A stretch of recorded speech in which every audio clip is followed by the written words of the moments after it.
Hello guys, welcome to my channel hello home. तो friends, मैं हूँ माया और स्वागत है आपका अपने ही चैनल हेलो होम पे। सामने आप देख रहे हैं बोगनविला के फ्लावर्स, जो इस प्लांट में बहुत ढेर सारे खिले हुए हैं। ये है पिंक कलर का, डार्क रानी कलर का फ्लावर इसमें आता है और बहुत ही सुंदर इसके फ्लावर्स लगते हैं। अभी ये बहुत सुंदर नहीं दिख रहे हैं, एकदम सूखे से दिख रहे हैं और जैसा आपको दिख रहा है रियल में ये वैसा ही है। ये फ्लावर पूरी तरह से सूखा हुआ है। इसका कारण है कि 2 से 3 दिन तक ये फ्लावर प्लांट जो है ऐसे ही सूखा पड़ा रहा, इसमें पानी नहीं पड़ पाया और जिसकी वजह से इसकी मिट्टी बहुत सूखी रही और ये इसका असर फ्लावर्स पर देखने को मिलता है। तो आज के वीडियो में हम टोटली बोगनविला फ्लावर प्लांट के ऊपर ही बात करेंगे और ये है हमारा येलो कलर वाला बहुत ही प्यारा सा, बहुत ही खूबसूरत फ्लावर। और ये प्लांट भी काफ़ी लंबा सा हो रखा है और इसमें फ्लावर्स बहुत ढेर सारे अभी खिले हुए हैं। बहुत ही प्यारा लुक आता है इसका। तो आज है 18 नवंबर और आज मैं बात करूंगी कि नवंबर के मंथ में हमें बोगनविला की केयर किस तरीके से करनी चाहिए जिससे कि हम इतने सुंदर सुंदर फ्लावर्स ले सकें। बहुत ही प्यारे फ्लावर्स अभी इसमें आप देख रहे हैं, खिले हुए भी और अब खिलने वाले भी हैं। इसके पत्ते आप थोड़े से डल देख रहे हैं बिकॉज इसमें पानी नहीं पड़ा है।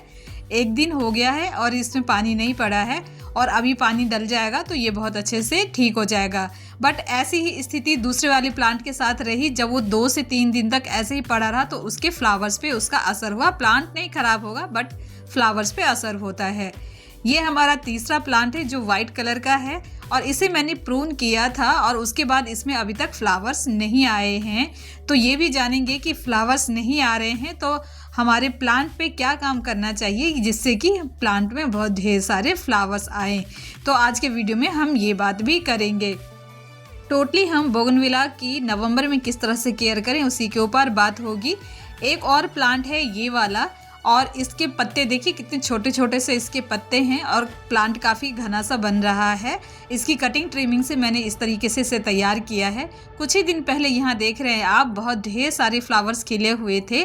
यहाँ पर मैं एक वीडियो छोटा सा लगा रही हूँ जिससे आप जान पाएंगे कि थोड़े दिन पहले इसमें किस तरह से फ्लावर्स खिले थे और कौन सा कलर है। ये बहुत ही प्यारा सा पिंक कलर है और बहुत ही सुंदर ये फ्लावर खिलने के बाद लग रहा था। तो ये वाला हमारा प्लांट है और इसकी भी आप देख रहे हैं जो स्टेम्स है वो लगी हो रही है। फ्लावर्स ख़त्म होने के बाद क्या केयर करनी है प्लांट की ये भी मैं इस वीडियो में बताऊंगी आज। इधर की तरफ एक और बोगनविला प्लांट रखा हुआ है जिसे मैंने कटिंग से लगाया हुआ है और ये एकदम जंगल की तरफ बढ़ता है।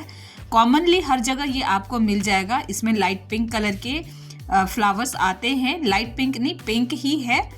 और इस तरह से देखिए इसमें भी बहुत ढेर सारी फ्लावरिंग हो चुकी है। जहाँ भी फ्लावर्स ख़त्म हुए हैं वहाँ पे कांटे जैसा दिखता है तो इससे आपको समझ में आ जाएगा कि वहाँ फ्लावरिंग हुई है अभी अभी। और इस तरह से इसमें बहुत सारे नए स्टेम्स लगे हुए हैं। बट अभी मैं इसे बस इस तरह से बड़ा बना रही हूँ, तैयार कर रही हूँ और इसमें से फ्लावर्स का मज़ा ले रही हूँ। और इधर की साइड वो प्लांट है जिसमें से मैंने वो कटिंग लगाया है।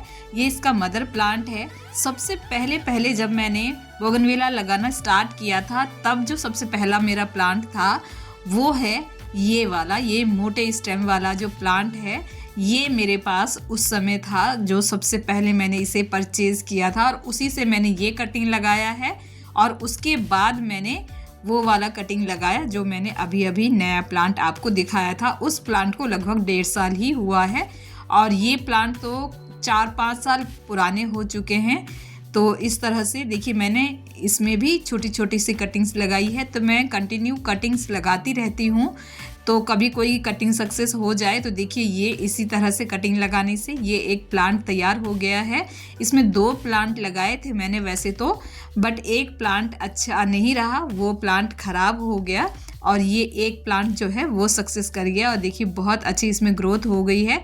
काफ़ी लंबी सी स्टेम हो गई थी, उसे मैंने कट करके छोटा कर दिया। देखिए ये साइड वाला प्लांट जो है वो ख़राब हो गया तो इसकी लंबी स्टेम को कट करके छोटा करके और इस तरह से अभी से ही एक शेप देने की कोशिश कर रही हूँ। तो इस तरह से कटिंग आप लगाते रहें, जिससे आपके पास जो है प्लांट नया नया बनता रहे। बाय चांस अगर आपका बड़ा प्लांट या कोई भी नया ही प्लांट अगर ख़राब हो जाता है तो कटिंग लगाते रहने से क्या होता है, तो वो जो हमारे पास पहले से कलर था वो हमारे पास बरकरार रहता है। नहीं तो अगर अचानक से हमारा प्लांट ख़राब हो जाता है, फिर हम उसे नर्सरी में ढूंढने जाते हैं, मिलता है कई बार नहीं मिलता, और उसके अलावा फिर हमें उसे दोबारा से पैसे पे करके लाना पड़ता है। तो उससे बेहतर है कि हर एक प्लांट की कुछ कटिंग्स लगा के रखें, ताकि ऐसे टाइम पर हमारे पास ऐसे हमारे प्लांट्स रह सके, एकदम से हमारे गार्डन से ख़त्म ना हो जाए। तो अब इन चारों प्लांट की केयर कैसे करनी है, सभी प्लांट की केयर कैसे करनी है, उसके बारे में हम बात करेंगे। तो देखिए, सभी प्लांट की मैं अलग अलग तरीके से आपको केयर करके दिखाऊंगी, जिससे आपको समझ में आएगा कि अलग अलग प्लांट की सिचुएशन अलग अलग है, तो हमें अलग अलग भी उसकी केयर करनी होती है। केयर करते समय कुछ बातें कॉमन होती है जो सबके लिए एक बराबर होती है। तो सबसे पहले पॉइंट के बारे में बात करेंगे, जो है सनलाइट। सनलाइट इस प्लांट के लिए सबसे ज़्यादा ज़रूरी पॉइंट है कि अगर ये प्लांट को सनलाइट नहीं मिलेगा तो इसमें फ्लावरिंग नहीं होगी। अगर आप चाहे तो एक्सपेरिमेंट करके देख लें, 2 प्लांट आप लगाएं, एक को पूरी धूप में रखें और एक को एकदम छाया में रख दें। देखिए रिजल्ट आपको दोनों में खुद ब खुद पता लग जाएगा। धूप वाला पौधा फ्लावरिंग करेगा और जो आप छाया में रखेंगे वो इतना अच्छा फ्लावरिंग नहीं करेगा। तो ये बहुत ज़रूरी है इस प्लांट के लिए। इसको आप जितनी ज़्यादा धूप देंगे ये उतनी ही ज़्यादा फ्लावरिंग करेगा। तो इसलिए आपको इस प्लांट को धूप देना बहुत ज़रूरी है। देखिए, मैंने सभी प्लांट को धूप में रखा हुआ है, जहाँ से एकदम डायरेक्ट उधर से धूप आती है तो प्लांट को लग जाती है, और उससे क्या होता है कि इसमें फ्लावरिंग बहुत अच्छी होती है। इस प्लांट में भी इस तरह से ही है। इसे मैं जंगल की तरह ही बढ़ने दे रही हूँ, ताकि वो वाला जो कॉर्नर है ना वो उधर से फिल हो जाए, तो बहुत सुंदर सा लुक आएगा उधर से। उस लुक का आनंद मैं इस साइड से तो बहुत अच्छा नहीं ले पाऊंगी, बट उधर से जो लोग देखते हैं उधर से ये बहुत ही सुंदर दिखेगा।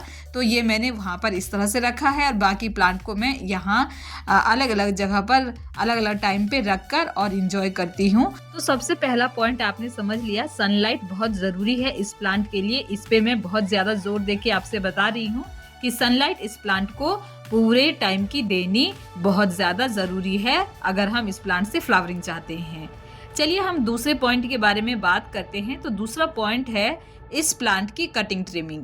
अब जैसे नवंबर का मंथ है, तो इस प्लांट की कटिंग ट्रिमिंग हम कैसे करें। जैसे आप ये बंच देख रहे हैं, जब इसमें फ्लावर्स ख़त्म हो जाएंगे तो यहाँ से हमें इसे कट करना ज़रूरी पड़ता है।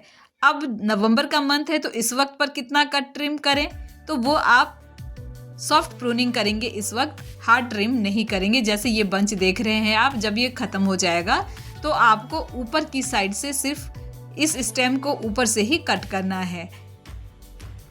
जो ब्रांच बहुत ज़्यादा लंबे हैं उन्हें आप थोड़ा ज़्यादा कट करें, बट वैसे आप सॉफ्ट प्रूनिंग करें, जिससे कि आपका प्लांट जो है वो जल्दी से ज़्यादा ब्रांचेस और निकाले और इसमें फ्लावरिंग हो। क्योंकि वैसे जो सर्दियों का मौसम होता है वो इस प्लांट के लिए डोरमेंसी का टाइम होता है।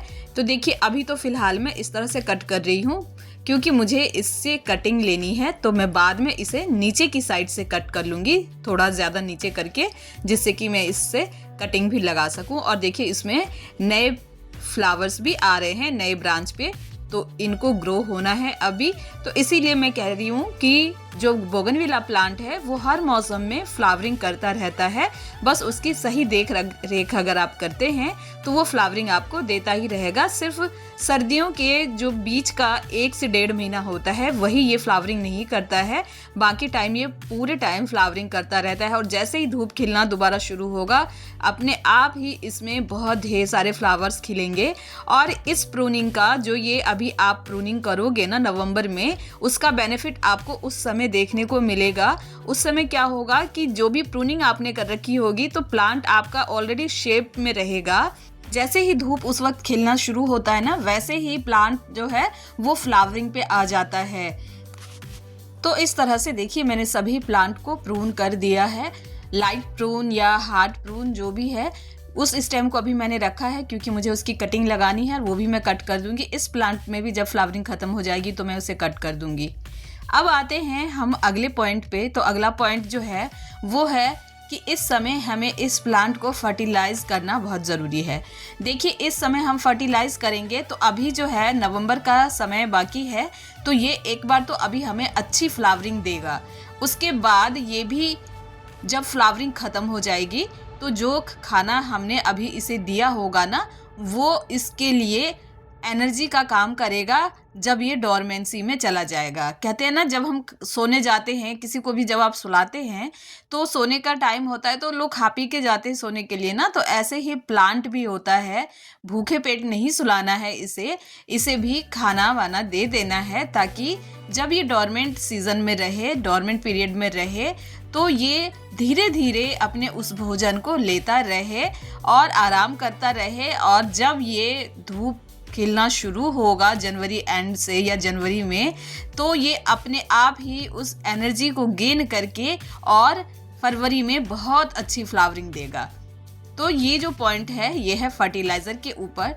फर्टिलाइज़र कैसे देना है ये देख लीजिए। इस तरह से हम सबसे पहले पॉट में से मिट्टी को थोड़ा खाली करेंगे और खाली करने के बाद हम इसमें फर्टिलाइज करेंगे। जब तक आपने मिट्टी खाली करना है जहाँ तक कि आपको प्लांट की टाइनी रूट्स नहीं दिख जाती। ये देखिए इस तरह से अब आप देखेंगे ना, यहाँ पर टाइनी रूट्स जो है वो दिख रहे हैं। मैं आपको दिखा भी दूंगी, ये देखिए ये जो टाइनी रूट्स दिख रही हैं, तो यहाँ तक हमने मिट्टी खाली कर देना है और इस मिट्टी में ही हम फर्टिलाइज़र को मिक्स करके और फिर दोबारा से डालेंगे। थोड़ा सा मिट्टी हम साइड कर लेंगे ताकि ऊपर से फर्टिलाइज़र वाली मिट्टी को कवर करने के लिए वो काम आएगा।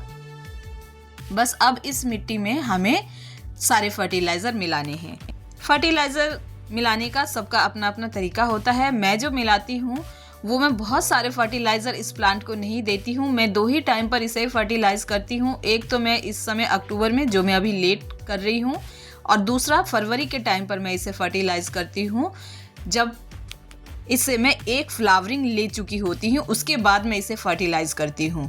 तो ये देखिए इस तरह से सबसे पहले मैं इसमें वर्मी कंपोस्ट डालूंगी। अगर आपके पास गोबर की अच्छी वाली सड़ी हुई खाद है तो आप गोबर खाद भी डाल सकते हैं।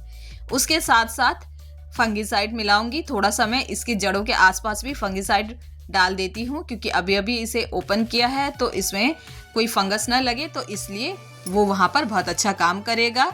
और ये जो फर्टिलाइज़र मैं मिक्स कर रही हूँ ये एक प्लांट के अकॉर्डिंग कर रही हूँ, तो आपके पास जितने भी प्लांट होंगे उसके हिसाब से आप उसमें ऐड कर लीजिएगा। तो ये देखिए 1 मुट्ठी मैं इसमें नीम खली दे रही हूँ, 2 बड़ी मुट्ठी मैंने भर भर के वर्मी कंपोस्ट दिया था, और फंगिसाइड 1 चम्मच, और इसके साथ 8 से 10 दाने मैंने डीएपी के डाले हैं। और उसके बाद मैं इसमें डाल रही हूँ थोड़े से, ये कैल्शियम डस्ट है, कैल्शियम बॉल्स है, वो मैं डाल रही हूँ।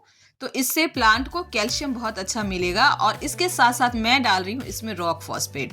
तो आप रॉक फॉस्फेट को देखेंगे तो मैं आपको ठीक से दिखाऊं तो देखिए इसमें सारी चीज़ें हैं फ्रूटिंग फ्लावरिंग के लिए, वेजिटेबल्स के लिए, और ये फॉस्फोरस और कैल्शियम युक्त फर्टिलाइज़र है। तो देखिए जो हमें प्लांट से फ्लावरिंग चाहिए होता है तो उसके लिए फॉस्फोरस बहुत अच्छा रहता है, जो मैंने 2 चम्मच इसमें डाला है। और ये मिलाकर मैं इस फर्टिलाइज़र को तैयार करूँगी। इसमें मैं एनपीके के 1 चम्मच डाल रही हूँ।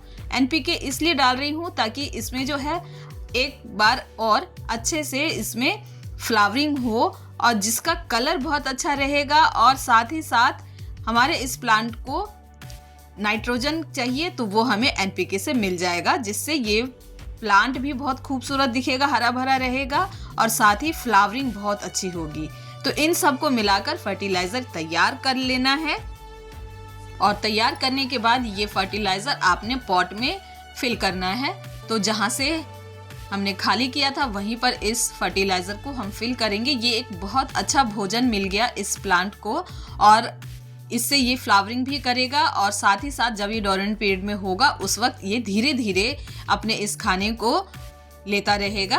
अब जो साइड में हमने मिट्टी रखी थी उस मिट्टी को हम ऊपर से डाल देंगे, ताकि जो हमने अभी फर्टिलाइज़र वाली मिट्टी डाली है वो इससे कवर हो जाए। जब भी हम किसी प्लांट को फर्टिलाइज करते हैं उसी समय उसे पानी देना बहुत ज़रूरी होता है। पानी देने से ही वो धीरे धीरे जो वो फर्टिलाइज़र है वो उसके रूट्स तक पहुंचता है और हर एक रूट्स में पहुंचने के बाद प्लांट को बेनिफिट देना स्टार्ट करता है।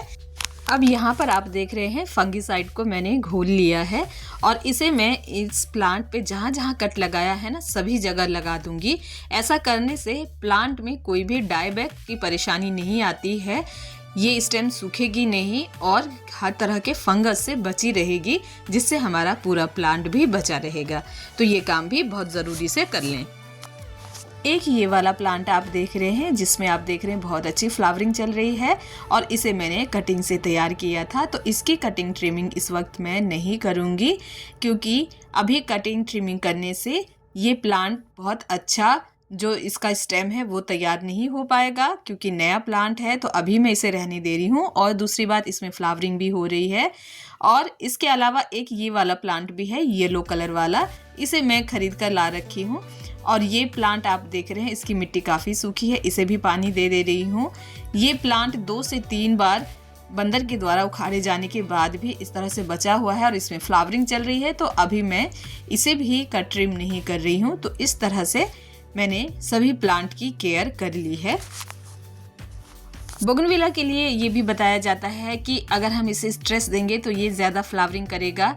फ्रेंड्स, ऐसा मैंने नहीं देखा है। मैं अपने प्लांट को हमेशा ही उसके नीड के अकॉर्डिंग पानी देती रहती हूँ। जब वो ज़्यादा सूखा दिखता है तो पानी देती हूँ, जब उसकी मिट्टी गीली रहती है तब मैं पानी नहीं देती हूँ।